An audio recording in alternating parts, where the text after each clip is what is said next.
Et on enchaîne, exercice 83, U et V, deux endomorphismes d'un R espace vectoriel E, soit lambda un réel non nul. Prouver que si lambda est valeur propre de U rond V, alors lambda est valeur propre de V rond U. Alors on va écrire déjà ce qu'on a. Donc on a lambda qui appartient à R étoile. Lambda est valeur propre, ça veut dire qu'il existe un vecteur non nul. Donc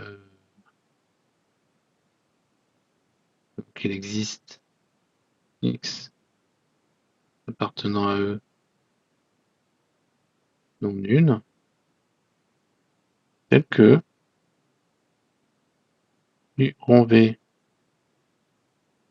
de X égale lambda X. Et ça, j'ai simplement écrit que lambda est valeur propre de U rond V. Donc ça, je peux faire V U rond V de X. V est linéaire, donc ça va faire lambda V de X. Et ça, c'est V rond U de V de X égale lambda V de X. Donc si V de X est non nul, ben là, en l'occurrence, j'ai trouvé un vecteur propre pour la valeur propre lambda pour V rond U. Mais alors, est-ce que V de X est nul? Alors,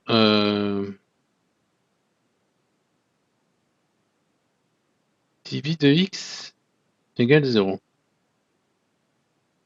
U rond V de X, U rond V de X, c'est U de V de X qui fait U de 0, c'est égal à 0. Et ça, c'est aussi égal à lambda X. Et comme lambda différent de 0 et X différent du vecteur nul, ben, ce n'est pas possible. On arrive à une contradiction.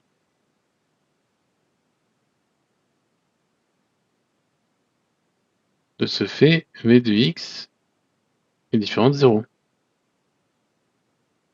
Et comme V de X est différent de 0, ben V de X est un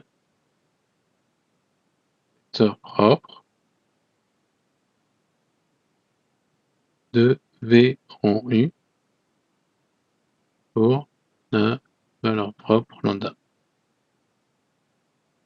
Donc ça, c'est bon. Le 1, on est bon. Alors maintenant, qu'est-ce qu'ils nous font regarder? Alors, ils nous font aller en dimension infinie, d'accord, sur les polynômes. Bon, bah c'est en général, dès qu'on veut regarder un peu la dimension infinie avec des choses qui se passent quand même pas trop mal, c'est ce qu'on utilise, vu qu'on a une base qui est dénombrable. Bah allons-y. Donc on a quoi? U,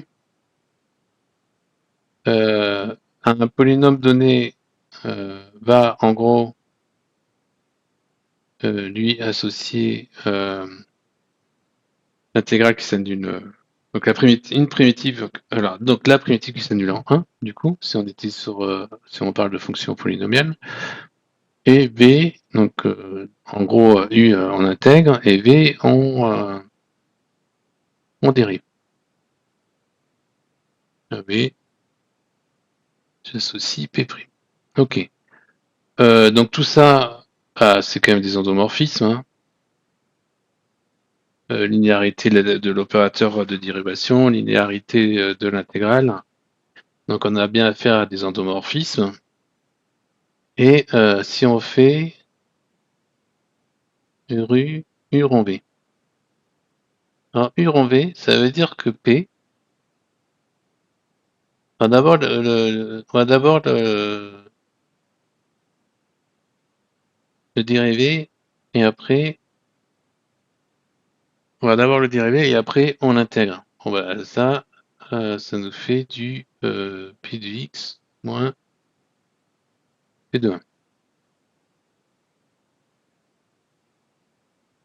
Ok. Et maintenant, si on fait V rond U.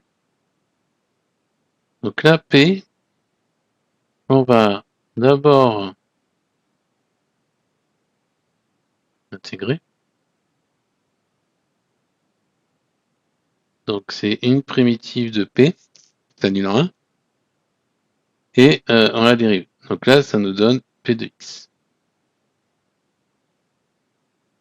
Alors, de ce fait, le noyau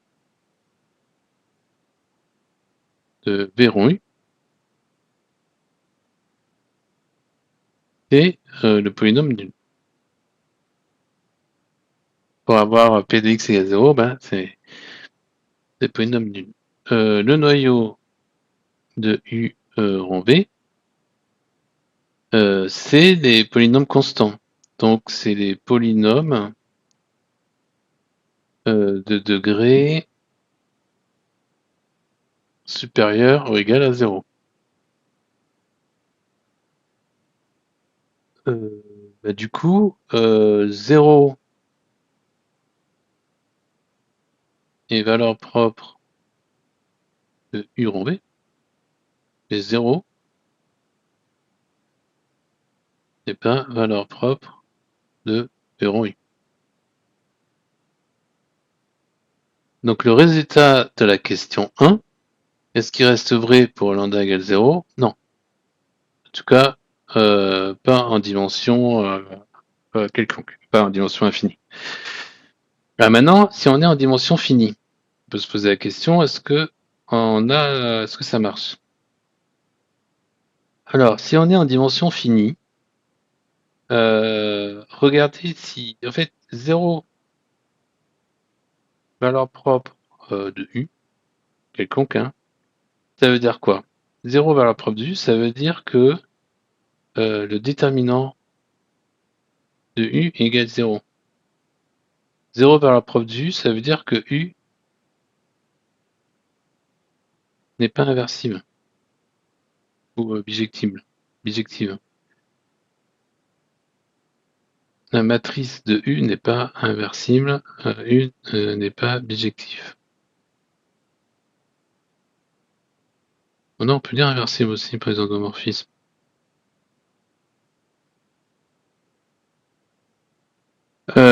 Ok, bon bah on va exploiter ça. Alors comment est-ce qu'on va l'exploiter? Alors, on va l'écrire 0 et valeur propre de U rond V. Ça, c'est équivalent à dire que le déterminant de U rond V égale 0. Mais le déterminant de U rond V, c'est le déterminant de U multiplié par le déterminant de V. Donc c'est le déterminant de V multiplié par le déterminant de U. Donc c'est aussi le déterminant de V rond U égale 0. Car déterminant de U rond V égale déterminant du multiplié par le déterminant de V. Par commutativité du produit, c'est le déterminant de V multiplié par le déterminant de U et déterminant de V rond U. Donc là, j'ai juste écrit ce que j'ai dit à l'oral.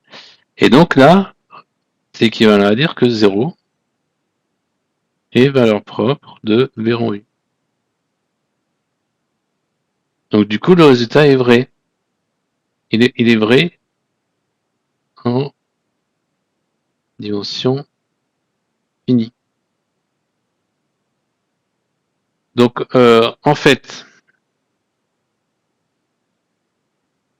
et en dimension infinie, on a vu qu'on a au moins un exemple où ça marche pas. Bah, du coup, au final, qu'est-ce qu'on conclut? Ben, si on est en dimension finie,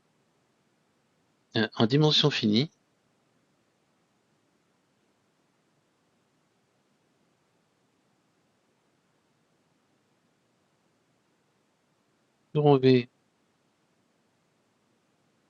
V rond U, en même spectre, ou même valeur propre, si on préfère écrire ça comme ça.